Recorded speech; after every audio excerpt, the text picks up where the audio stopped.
Hi everyone! Today I'm going to walk you through my Notion Flashcards template, which is divided into four main sections: high score, buttons, flashcards, and randomizer. Let's jump straight into the flashcards section.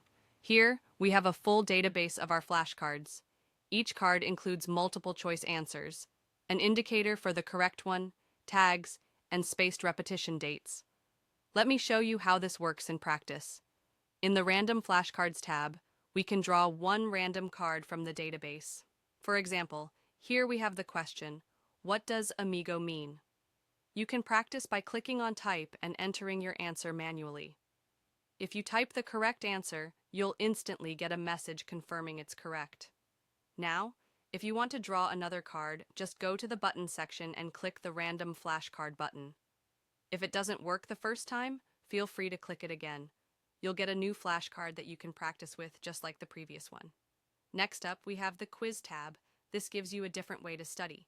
Here, you'll see all four of your flashcards along with their questions and answer choices. To choose your answer, just click Choose and select the option you think is correct. Then go ahead and complete the rest of the flashcards the same way. In the next tab, you'll find flashcards that you can mark as mastered, meaning you've already learned them well. And finally, there's another study mode: matching. In this tab, you can pair up flashcards from your database. Just click Match Pairs and choose the correct match. This makes studying more interactive and fun. In the high score section, you can check your results from the quiz and matching game.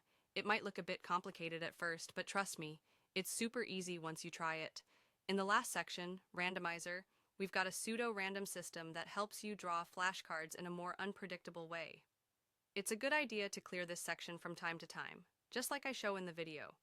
You can now press the random flashcard button to draw a new card, or use the shuffle flashcards button to mix up your matching flashcards. As you can see, after a lot of random draws, this section fills up with records, so it's best to clean them out regularly.